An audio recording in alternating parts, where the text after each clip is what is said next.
So hello दोस्तों, this is medico professional Varun Malhotra from संकल्प competitive classes Jammu. आज हमने स्टार्ट करा है जेके बॉस एक्सप्रेस। जी हाँ, जेके बॉस एक्सप्रेस।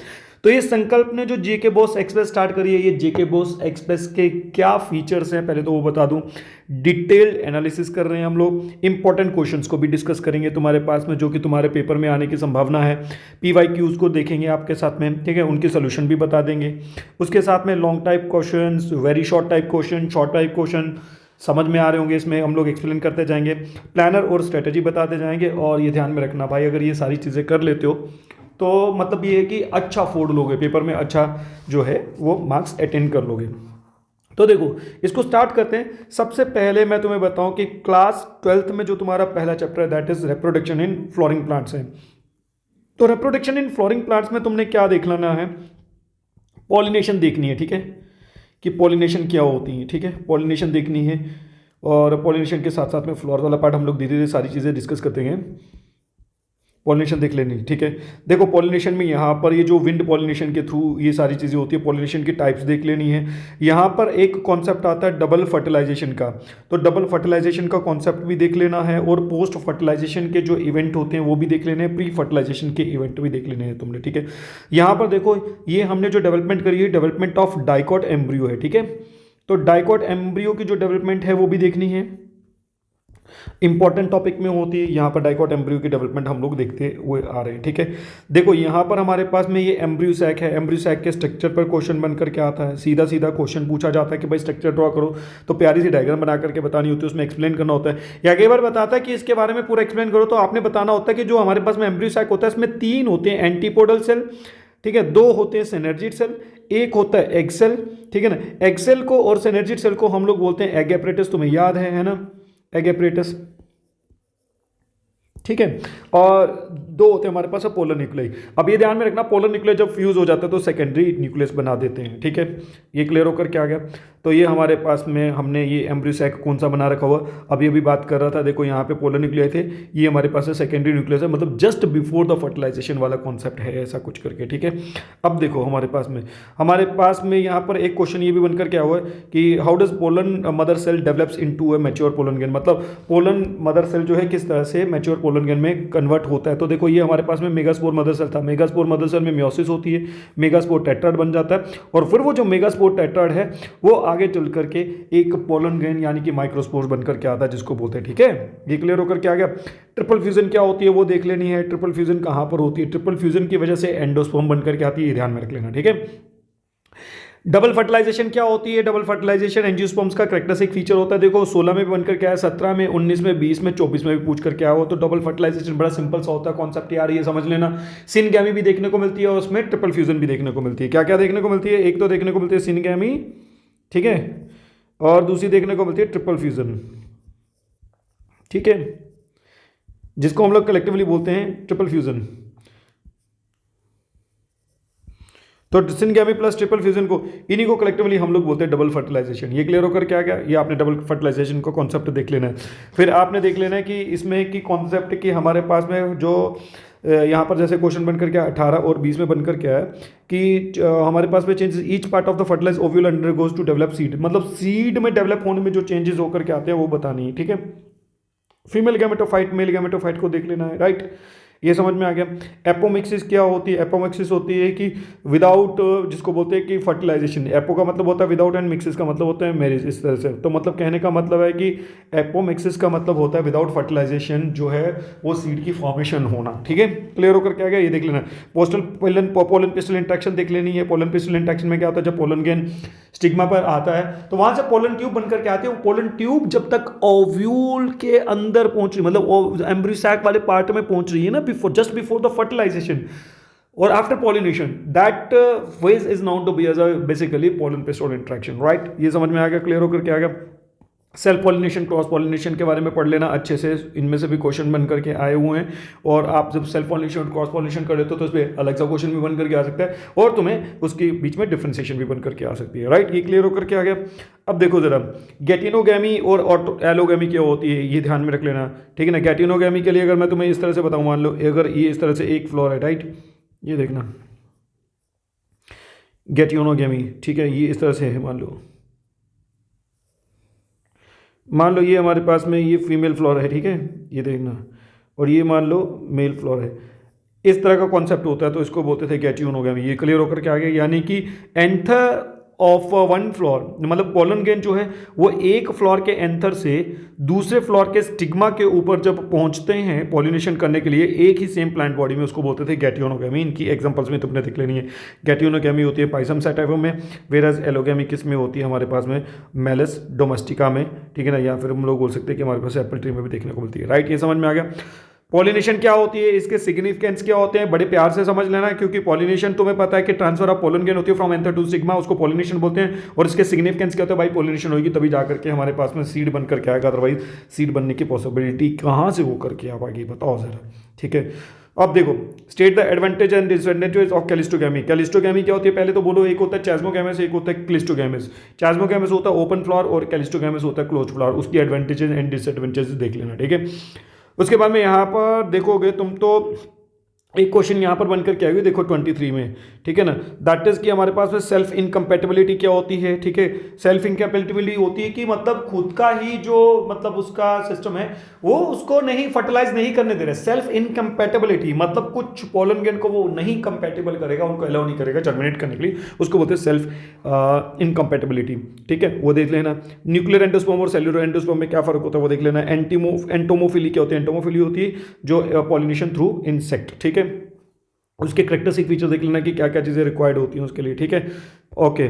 उसके बाद में देखो यहाँ पर ये क्वेश्चन बहुत बार बनकर के आता है, कई बार आराम से पूछा जा सकता है कि बताओ the arrangement of nuclei in the normal dicot embryo sac. तो नॉर्मल डाइकॉट एम्ब्रियो सैक में कितना होता है, तो भाई देखो सीधी सीधी सी बात है, यहाँ पर कितने होते हैं, 3, 2 एंड 3, मतलब 3 क्या आ गया एंटीपोडल, 2 क्या आ गया पोलर न्यूक्लियाई, 3 आ गया हमारे पास में किसमें, जो हमारे पास में एग अपैरेटस में होते हैं, राइट। क्लियर होकर के आ गया। उसके बाद में देखो जरा यहाँ पर फिर डबल फर्टिलाइजेशन बड़ा इंपॉर्टेंट है, तो डबल फर्टिलाइजेशन आपने देखनी ही देखनी है भाई, उसको वो नहीं छोड़ना है कि डबल फर्टिलाइजेशन होती कैसे, ठीक है। क्लियर होकर के आ गया, ओके। अब देखो हमारे पास में यहाँ पर आ जाता है रिप्रोडक्शन के बाद में हमारे पास में प्रिंसिपल ऑफ इनहेरिटेंस। तो प्रिंसिपल ऑफ इनहेरिटेंस में मतलब मेंडलियन जेनेटिक्स, इसमें तुमने क्या देख लेना है, इसमें तुमने डाईहाइब्रिड क्रॉस देखनी है, ठीक है ना, और मेंडल के जो है लॉ देख रहे हैं कि मेंडल के लॉ क्या सारी चीज़ें बोलते हैं। मेंडल के 3 लॉ थे, law of independent assortment, law of segregation, law of dominance, वो तीनों देख लेने हैं, ठीक है। सेक्स डिटर्मिनेशन क्या होती है वो देख लेनी है, ह्यूमन बीइंग में सेक्स डिटर्मिनेशन कैसे कहते हैं वैसे देख लेनी है, मोनोहाइब्रिड क्रॉस भी देख लेनी है और डाईहाइब्रिड क्रॉस भी देख लेनी है इसमें, ठीक है।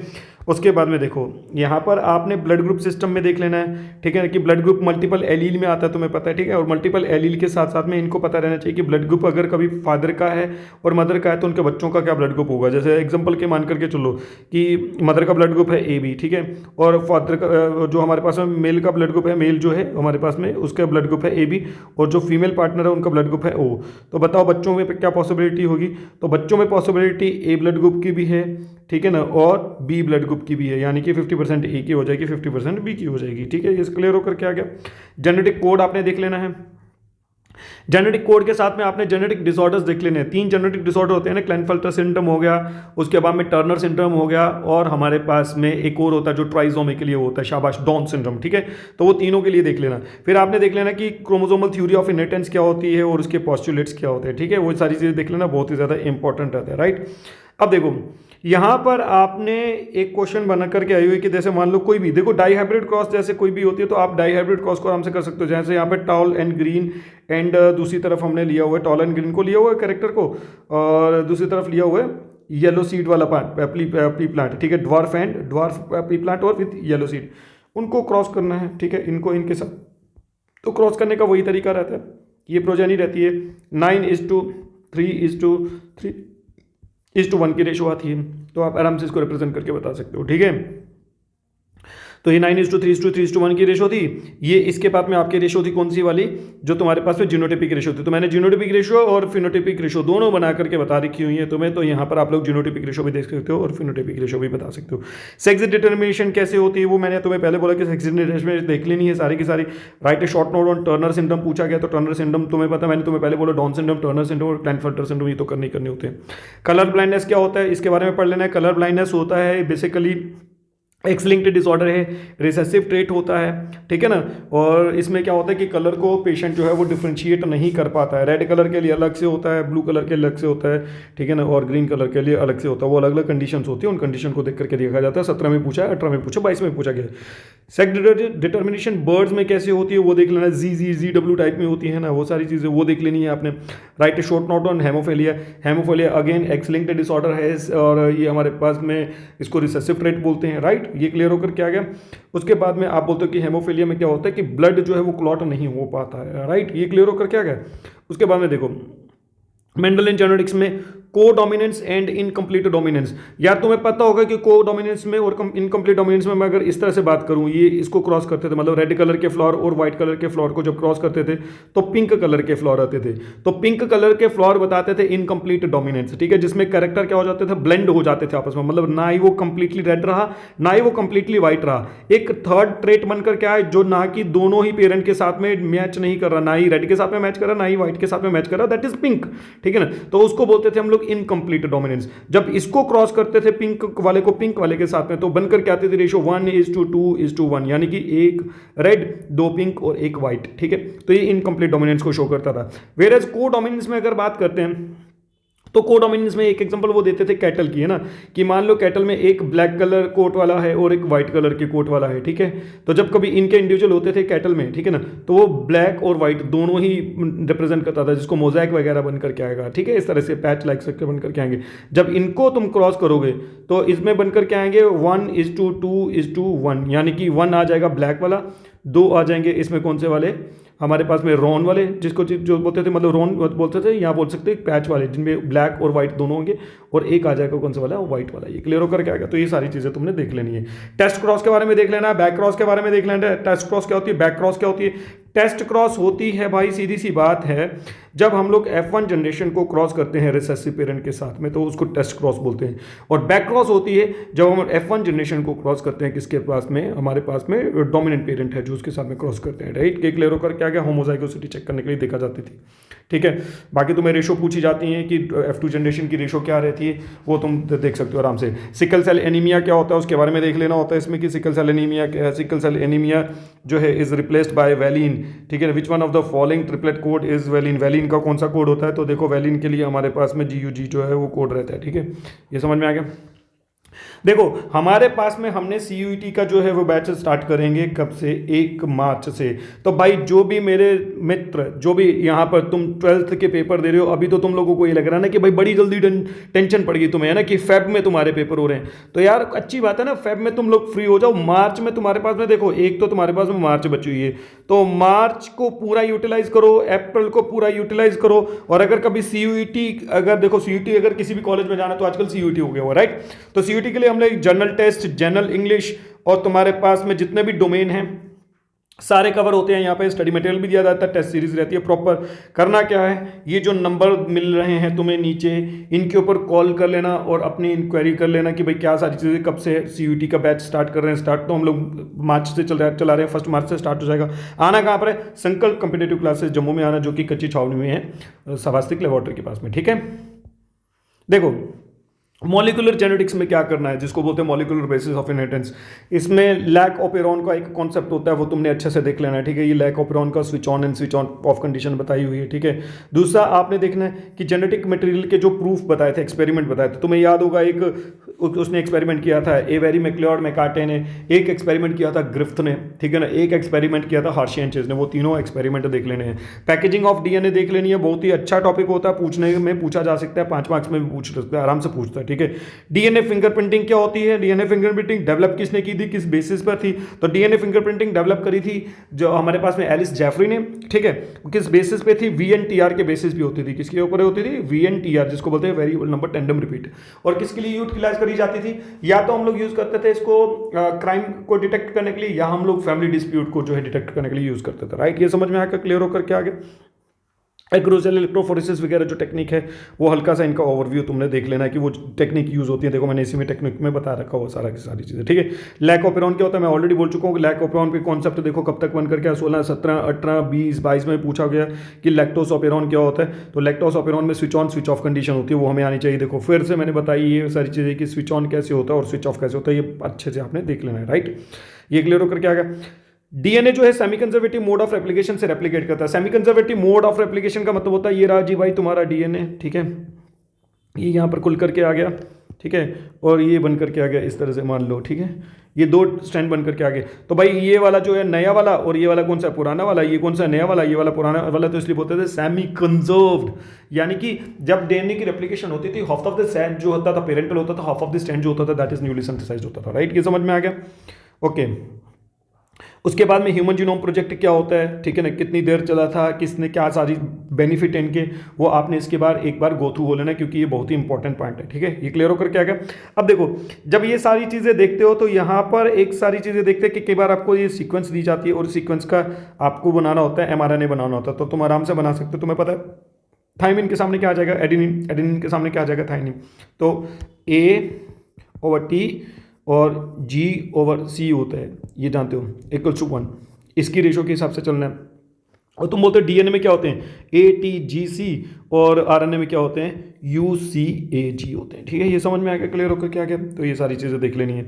जेनेटिक मटेरियल जो है DNA act as a genetic material justify the statement, आपने बताना है कि भाई ग्रिफ्थ के एक्सपेरिमेंट के थ्रू बता सकते हो, एवेरी मैकलियोड के थ्रू बता सकते हो, हार्शी चेस के थ्रू बता सकते हो। ऑलरेडी मैंने बताया डीएनए फिंगरप्रिंटिंग बड़ा इंपॉर्टेंट है, इसको भी कंसिडर करके लेकर के जाना है, पढ़ करके जाना है। ट्रांसलेशन कैसे होती है, यानी कि प्रोटीन सिंथेसिस कैसे होती है, तो प्रोटीन सिंथेसिस का पार्ट बताया वो, ये देखो एमआरएनए के ऊपर राइबोसोम्स रन कर रहा है, जैसे जैसे राइबोसोम आगे की तरफ बढ़ता जा रहा है वैसे वैसे प्रोटीन बनती जा रही है, राइट। ये समझ में आ गया।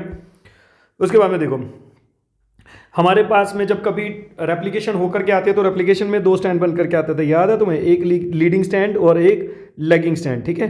तो लेगिंग स्टैंड क्या होता था, जब जिसमें फ्रेगमेंट्स बनकर के आ रहे थे, तो लीडिंग स्टैंड क्या होता था, जो कॉन्टिन्यूसली स्टैंड बनकर के आता था। इनकी प्रॉपर्टीज तुम्हें पता रहनी चाहिए, क्यों बनकर के आ रहे हैं, कैसे बनकर के आ रहे हैं, राइट। इनको एक बार देख लेना। सेंट्रल डॉगमा क्या होता है वो देखा जा सकता है। सेंट्रल डॉगमा होता था डीएनए से जो है वो आरएनए बनकर के आता है और आरएनए से बनकर के आती है प्रोटीन, तो इसको बोलते थे सेंट्रल डॉगमा।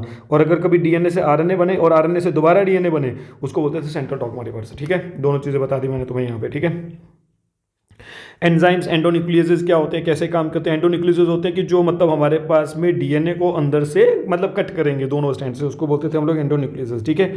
एमआरएनए और टीआरएनए में क्या फर्क होता है ये देख लेना एक बार बहुत अच्छे तरीके से, ठीक है। डीएनए पैकेजिंग क्या होती है, डीएनए पैकेजिंग मैंने ऑलरेडी बोला कि अच्छे से देखनी है। हिस्टोन प्रोटीन चाहिए होते हैं डीएनए की पैकेजिंग के लिए, उनके बिना भी डीएनए की पैकेजिंग नहीं हो पाती है, राइट। ये समझ में आ गया, क्लियर होकर क्या। देखो synthesis of DNA takes place by, कहाँ पर होती है, तो भाई देखो ट्रांसडक्शन होती है, ट्रांसक्रिप्शन होती है, ट्रांसफॉर्मेशन होती है, रेप्लिकेशन होती है। तो दिस इज रेप्लिकेशन होती है, रेप्लिकेशन के थ्रू जो है वो डीएनए के रेप्लिकेशन के थ्रू जो है डीएनए की कॉपीज बनकर के आती हैं, राइट। क्लियर होकर के आ गया, समझ में आ गया, okay. Microbes in human welfare, तो माइक्रोब्स इन ह्यूमन वेलफेयर में तुमने क्या देखना है, माइक्रोब्स इन ह्यूमन वेलफेयर में यहाँ पर ये सारी चीज़ें देखनी है कि भाई कौन कौन से माइक्रोब्स ज़रूरी होते हैं हमारे पास में डे टू डे लाइफ में, या किन माइक्रोब्स का कैसे हम लोग यूटिलाइजेशन कर सकते हैं, राइट। बायो फर्टिलाइजर्स में देख लेना है, होम हाउस होल्ड में देख लेना है, इंडस्ट्रियल एप्लीकेशन देख लेनी है, ठीक है ना। अब देखो इसमें एक और इंपॉर्टेंट पार्ट बनकर के आता है जो तुमने देखना होता है कि microbes as a biofertilizers कैसे यूज़ कर सकते हैं। जैसे नाइट्रोजन फिक्सेशन होती है, ठीक है ना, फॉस्फोरस सॉल्युबलाइजेशन होगी, बायो कंट्रोल एजेंट हो गए, ठीक है। वो सारी चीज़ें तुमने अच्छे से देख लेनी है कि तुम्हें यहाँ से कवर होकर के आ जाएंगे, ठीक है। इसमें से पूछा जा सकता है माइकोराइजस साइनोबैक्टीरिया एंड हमारे पास है बैक्टीरिया, ये हमारे पास है fertiliser. Describe the importance of mycorrhizas cyanobacteria and bacteria as a fertiliser, तो ये भी हमारे पास है फर्टिलाइजर की तरह काम करते हैं क्योंकि ये क्या करते हैं, नाइट्रोजन की फिक्सेशन करते हैं, राइट। ये क्लियर होकर के आ गया। उसके बाद में देखो यहाँ पर हमारे पास में अगर देखो तो पूछा जाता है यहाँ पर कि बायोगैस क्या होती है और इसके मतलब प्रोडक्शन कैसे, मतलब गोबर गैस प्लांट जो है वो उसके बारे में तुमने बताना होता है कि गोबर गैस से जो बनाते हैं गैस उसको हम लोग बायोगैस प्लांट बोलते हैं, ठीक है ना। तो उससे क्या बन करके आते हैं, उससे मीथेन बन करके आते हैं जो कि इन्फ्लामेबल होती है और उसको आसानी से जलाया जा सकता है, जिस वजह से उसको हम लोग फ्यूल की तरह यूज़ कर सकते हैं। ये समझ में आ गया। उसके बाद में यहाँ पर देखो कि why do farmers prefer biofertilizers to chemical fertilizers these days. भाई सीधी सी बात है, आज की डेट में पोल्यूशन इतना बढ़ रहा है कि मतलब मत पूछो। तो उस पोल्यूशन को कम करने के लिए और मतलब ये जो सारी चीज़ें जो फर्टिलाइजर्स यूज़ कर रहे थे तो उनकी वजह से क्या होकर के आता था, वो मतलब फर्टिलाइजर्स जो है सॉइल के थ्रू, पानी के थ्रू या उस मतलब जो क्रॉप है जो तुमने लगा रखी है उसके थ्रू कहीं ना कहीं जीआईटी में पहुंच जाते थे, जिसकी वजह से वहाँ पर चल करके पेशेंट को जो है वो दिक्कत करते थे, राइट। ये क्लियर होकर के आ गया। ओके, तो यहाँ पर एक वो होता है स्विस चीज़। देखो स्विस चीज़ में ये ध्यान में रखना, इसमें पूछे जाने की संभावना बनती है। तो किसकी वजह से बनकर क्या आता है भाई? स्विस चीज़ जो है इसमें प्रोपियोनी बैक्टीरियम शार्मनी नाम का एक बैक्टीरिया होता है, जिसकी वजह से कार्बन डाइऑक्साइड जो है बनकर के आती है, और कार्बन डाइऑक्साइड की वजह से उस चीज़ वाले पार्ट में क्या बनकर के आते हैं? होल बन करके आते हैं। ठीक है, मान ली ये चीज़ है और इसमें बड़े बड़े होल बन करके आता है। तो तुम्हें याद होगा वो टॉम एंड जेरी में तुम देखते थे और बोलते थे कि वो टॉम एंड जेरी वाला चीज़ है जी। ठीक है ना, तो वो जो चीज़ होता था जिसमें जो बड़े बड़े होल्स होते थे, वो बेसिकली कौन सा है? वो प्रोपियोनी बैक्टीरियम शार्मनी की वजह से बनकर क्या है, और वो स्विस चीज़ होता था। राइट, ये समझ में आ गया? क्लियर होकर क्या है? ओके, अब देखो ज़रा, देखो हमारे पास में अब अगर तुम लोगों ने ट्वेल्थ, अभी फिर तुम्हें हल्की सी टेंशन लगी बड़ी हो गया ना कि फरवरी में क्यों हमारे पेपर भाई। तो ये तुम्हें अच्छा है ना, देखो फरवरी में तुम्हारे पास में अगर पेपर खत्म हो रहे हैं, तुम्हारे पास में तुम्हें पता है कि 5 मई को तुम्हारे पास में होना है नीट का एग्ज़ाम। ठीक है, 5 मई को तुम्हारे पास में नीट का एग्ज़ाम है ना।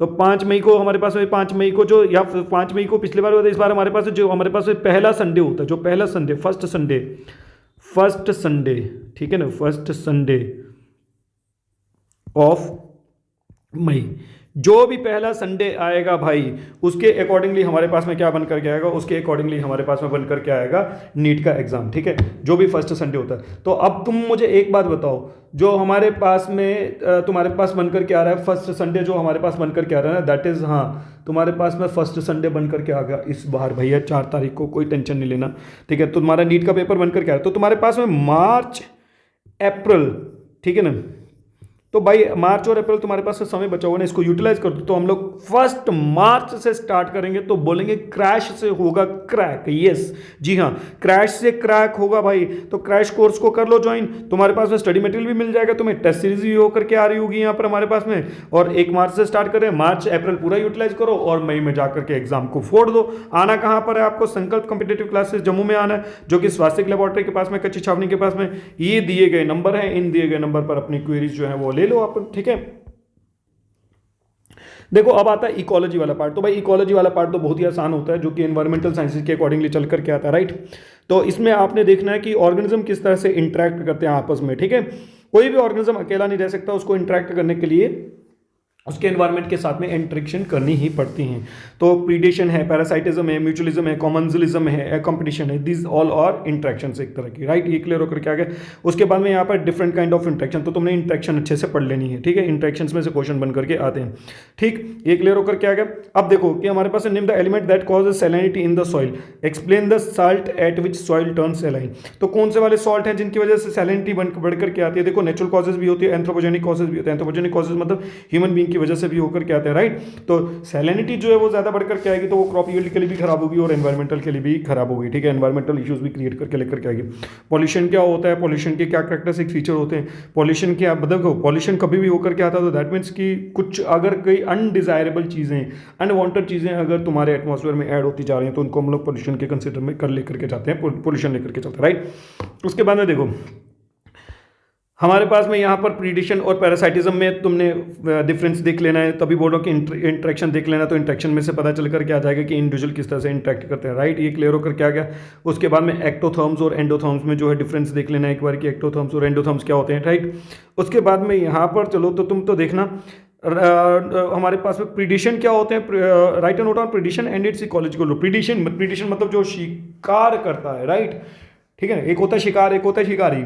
तो जो मतलब प्रीडिशन के उसके क्या फ़ायदे हैं, क्या मतलब वो उनकी इकोलॉजिकल रोल है। देखो वो क्या करता है, सामने वाले की जो दूसरा वाला इंडिविजुअल होता है उसकी पॉपुलेशन को कंट्रोल में रखता है, चेक में रखता है। राइट, ये क्लियर होकर क्या गया। पैरासाइटिज्म और प्रीडिशन क्या होता है, ठीक है ना। कॉम्पिटिशन, म्यूचुअलिज्म एंड कॉम्पिटिशन क्या होता है। तो कहने का मतलब तुमने जितनी भी तरह की इंटरेक्शन है, भले वो प्रीडिशन हो, भले वो कॉम्पिटिशन हो, भले वो कॉमन्सलिज्म हो, भले वो म्यूचुअलिज्म हो, भले वो पैरासाइटिज्म हो, इनको सबको आराम से देख लेना, सो दैट कि इनमें से क्वेश्चन बन करके आते हैं। एनर्जी पैरामीटर्स देख करके आने, ठीक है, कि एनर्जी पैरामिड्स क्या होते हैं, एनर्जी पैरामिड्स को किस तरह से रिप्रेजेंट करा जा सकता है, वो देख करके आना। राइट, ये क्लियर होकर क्या गया। उसके बाद में देखो यहां पर हमारे पास में लाइकन, जैसे देखो कि lichens are associated with, lichens are association of, किसकी किसकी एसोसिएशन होती है? तो तुम जानते हो एल्गी एंड फंजाई की एसोसिएशन होती है। ठीक है, लाइकन्स, ठीक है, क्लियर होकर क्या गया। अब देखो जरा इकोसिस्टम, इकोसिस्टम में तुमने क्या देखना है, देखो कि इकोसिस्टम में देखना कि इकोसिस्टम क्या होता है। इकोसिस्टम होता है कि तुम्हारे एनवायरनमेंट, जो तुम्हारी सराउंडिंग में कोई भी एनवायरनमेंट अगर किसी लिविंग इंडिविजुअल के सराउंडिंग में है तो उनकी इंट्रैक्शन, उनकी स्टडीज़ को हम लोग इकोसिस्टम बोल रहे होते हैं, राइट। फिर उसके बाद में इकोसिस्टम में तुमने कार्बन साइकिल देख लेनी है कि कार्बन साइकिल क्या होती है, ठीक है ना, किस तरह से कार्बन जो है वो रिसाइकिल होती है किसमें, पूरी तरह से पूरे एनवायरनमेंट में, राइट, वो अच्छे से देख लेना। प्रोडक्टिविटी देख लेनी है, प्रोडक्टिविटी की टाइप्स देख लेनी है तुमने आराम से। यहाँ पर भी हमने एनर्जी का पिरामिड बनाया। एनर्जी का पिरामिड हमेशा अपराइटेड रहता है। अपराइटेड मतलब कि इसका जो पिरामिड वाला पार्ट रहता है वो ऊपर की तरफ रहता है और जो बेस जो रहता है, जो ब्रॉडर वाला पार्ट रहता है वो डाउनवर्ड रहता है, ठीक है। उसके बाद में आपने फूड चेन का वाला पार्ट देख लेना होता है इसमें, ठीक है, कि फूड चेन क्या होती है, फूड चेन किस तरह से मतलब एनर्जी जो है वो भी उनको भी पिरामिड में हम लोग बना सकते हैं, बता करके बता सकते हैं, ठीक है। ये क्लियर होकर क्या गया। अब देखो यहाँ पर भी हमने पिरामिड्स वाला पार्ट देख करके आया कि पिरामिड्स किस तरह से, ये अपराइटेड पिरामिड है किसका, टेरेस्ट्रियल इकोसिस्टम का, और ये हमारे पास में अपराइटेड पिरामिड है किसका, ये हमारे पास में नंबर ऑफ इंडिविजुअल्स का, ठीक है, ट्रॉफिक लेवल पे। ये हमारे पास में इन्वर्टेड पिरामिड है। इंपॉर्टेंट होता है, कई बार पूछ करके आता है कि इन्वर्टेड पिरामिड किस में बनकर के आता है, तो आपने बोलना इन्वर्टेड पिरामिड बनकर के आएगा एक्वाटिक इकोसिस्टम का, बाकी सबका अपराइटेड पिरामिड बनकर के आता है, राइट। तो यहाँ पर हमारे पास में पिरामिड ऑफ एनर्जी है जो कि अपराइटेड है, राइट, ये देख रहे हो तुम, ओके। इकोसिस्टम क्या होता है और इसके बायोटिक कंपोनेंट्स क्या क्या है वो बता दो। तो तुम बायोटिक कंपोनेंट्स, तुम्हें पता है कि बायोटिक कंपोनेंट्स में क्या क्या आते हैं, प्रोड्यूसर्स आते हैं, कंज्यूमर्स आते हैं, डिकम्पोजर्स आते हैं, राइट, ये तो इनको तुम बता सकते हो। फिर प्राइमरी प्रोडक्टिविटी, सेकेंडरी प्रोडक्टिविटी क्या होती है, इनको देख लेना। मैंने तुम्हें पहले बोला प्रोडक्टिविटी देखोगे तो उसमें प्राइमरी और सेकेंडरी प्रोडक्टिविटी हो जाएंगी, जिसकी वजह से तुम्हें ये पता चल करके आ जाएगा कि कैसे इनको डिफ्रेंशिएट भी करना है जब भी कभी क्वेश्चन बन करके आता है, राइट। अब देखो हमारे पास में यहाँ पर देखते हो तुम, तो हमारे पास में what are the aquatic ecosystem and terrestrial ecosystem. Give an example. भाई एक्वेटिक इकोसिस्टम और टेरेस्ट्रियल इकोसिस्टम क्या होते हैं, इनके एग्जांपल देनी है। कोई एक्वेटिक इकोसिस्टम के एग्जांपल दे दो, कोई टेरेस्ट्रियल इकोसिस्टम के एग्जांपल दे दो, यानी कि इकोसिस्टम को अच्छे से पढ़ लेना, उसकी टाइप्स को। फिर प्राइमरी प्रोडक्टिविटी के बारे में और सेकेंडरी प्रोडक्टिविटी के बारे में पूछा जा रहा है, तो दैट मीन्स कि तुम इसके बारे में देख सकते हो कि प्रोडक्टिविटी क्या होती है, उसकी टाइप क्या होती है, प्राइमरी प्रोडक्टिविटी क्या होती है, सेकेंडरी प्रोडक्टिविटी क्या होती है, वो सारी चीज़ें, ठीक है। नाइट्रोजन फिक्सेशन सिम्बियोटिक रेसिस्टेशन से कैसी होती है, याद होगा तुम्हें, लेग्यूमिनस प्लांट्स होते थे जिसमें राइजोबियम नाम का एक होता था हमारे पास में माइक्रो ऑर्गेनिज्म, जो क्या करता था, नाइट्रोजन फिक्सेशन करता था। किसके थ्रू फिक्सेशन करता था, प्लांट्स के साथ में, प्लांट्स की रूट्स के साथ में एसोसिएट होकर करके जो है वो फिक्सेशन करता था, राइट। ये समझ में आ गया, ओके। उसके बाद में देखो जरा, यहाँ पर होता है how much of net primary productivity of A terrestrial ecosystem is Eden and digested by herbivores.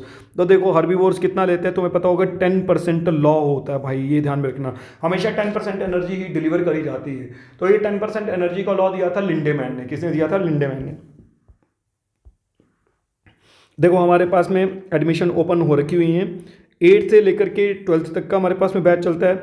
हमारे पास में ड्रॉपर का बैच भी चलता है। देखो अगर तुम्हारे पास में तुमने 12th के एग्ज़ाम दे करके फ्री होना है फेब में, ठीक है ना, और चाह रहे हो कि अच्छा मार्क्स सिक्योर करना है और अच्छा ड्रीम मेडिकल कॉलेज, जो तुम्हारे सपनों का मेडिकल कॉलेज हो वो अटेंड करना चाह रहे हो, तो भाई सपने होंगे साकार जब संकल्प परिवार है तुम्हारे साथ में, ये टेंशन ना लेना, ठीक है। तो आप ऐसा कर सकते हो कि आप हमारे पास नीट, JEE, CUET, बोर्ड्स और ओलंपियाड हम लोग कवर करते हैं। ये जो दिए गए नंबर हैं इनके ऊपर क्या कर लेना, इनके साथ में संपर्क कर लेना, पूछ लेना कि हमारे पास में नीट का बैच कब स्टार्ट हो रहा है। तो तुम नीट, JEE भी कंसिडर कर सकते हो, CUT के लिए ऑलरेडी बता चुका हूँ, ठीक है। तो तुम्हारे पास में जल्दी एग्जाम होने का ये बेनिफिट है कि तुम अपनी प्रिपरेशन बड़े आराम से कर सकते हो और प्रिपरेशन का टाइम तुम्हें अच्छा मिल करके आ जाएगा। आना कहाँ पर है, संकल्प कॉम्पिटिटिव क्लासेस जम्मू में आना है, जो कि कच्ची छावनी में स्वास्थ्य लेबोरेटरी के पास में, ठीक है। Biodiversity and it's conservation. तो भाई बायोडाइवर्सिटी एंड इट्स कंजर्वेशन में क्या देख करके आना तुमने कि डाइवर्सिटी क्या होती है, बायोडाइवर्सिटी बोलते किसको है, ठीक है। तो मतलब हमारे पास में क्या सारी चीज़ें क्यों लॉस हो रहा है बायोडाइवर्सिटी का। देखो भाई हमारे पास है 15, 16, 19, 20, 21, 23, ये क्वेश्चन बनकर क्या है कि analysis the threats of the biodiversity, कि भाई बायोडाइवर्सिटी क्यों कम हो रही है, उनके रीजन बताने हैं, ठीक है ना। हैबिटेट लॉस हो रहा है, क्लाइमेट चेंज है, पॉल्यूशन है, ओवर एक्सप्लॉयटेशन है, इन्वेसिव स्पीसीज है, डिजीज हो रहे हैं, ग्लोबल ट्रेड है, ठीक है ना। उसके बाद फ्रेगमेंटेशन एंड आइसोलेशन हो रही है, ह्यूमन पॉपुलेशन की ग्रोथ बढ़कर क्या रही है, ये सारी चीजें तुम बता करके बता सकते हो, ठीक है। एक्सिटू और इनसिटू कंजर्वेशन क्या होती है वो देख लेना, ठीक है। इसमें पूछे जाने की संभावना बनकर के आ जाती है, ठीक है। ये क्लियर होकर क्या गया कि क्या इफेक्ट है जिसकी वजह से, how do the following effect and land resources, ठीक है ना। हमारे पास वो सारी चीजें कि भाई किस तरह से हमारे पास में बायोडाइवर्सिटी कम होकर के आ रही है, वो सारी चीजें, डिफॉरेस्टेशन हो रही है, वो सारी चीजें तुम बता सकते हो उसमें आराम से, ठीक है। अब देखो एंडेंजर्ड स्पीसीज क्या होती हैं, ठीक है ना, और एंडेंजर्ड स्पीसीज के प्लांट्स बताओ हमारे पास में क्या होती हैं। एंडेंजर्ड स्पीसीज वो स्पीसीज हैं जो हमारे पास में क्या होती हैं at high risk of the extension, जो एक्सटेंशन होने वाली हैं, ठीक है ना, और उनमें से किसी प्लांट की या किसी एनिमल की जो है एग्जांपल बता करके बता देना, ठीक है, ये समझ में आ गया।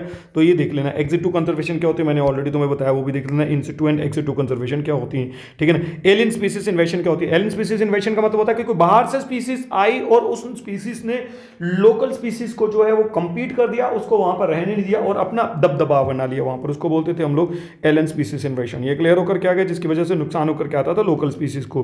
क्लियर। इन सिटू मैं ऑलरेडी पहले बोल रहा हूं, इन सिटू और एक्स सिटू कंजर्वेशन के लिए देख लेना है वो सारी चीजें, ठीक है। क्लियर होकर क्या गया। उसके बाद में देखो जरा यहां पर तुम्हारे पास में ये इंपॉर्टेंट क्वेश्चंस भी हैं यहाँ पर हमारे पास में, ठीक है। देखो कोई भी कैंडिडेट जो तुम्हारा 12th का है, अगर वो चाह रहा है कि वो मतलब हमारे पास में कंटेंट हमारा मंगाना चाहे अपने पास में पढ़ने के लिए, तो हमारे पास है फिजिक्स, केमिस्ट्री, बायोलॉजी, मैथमेटिक्स और इंग्लिश, इनकी सॉल्व्ड पेपर्स की बुकलेट बना रखी हुई है जो कि चैप्टर वाइज सेग्रीगेट कर रखा हुआ है।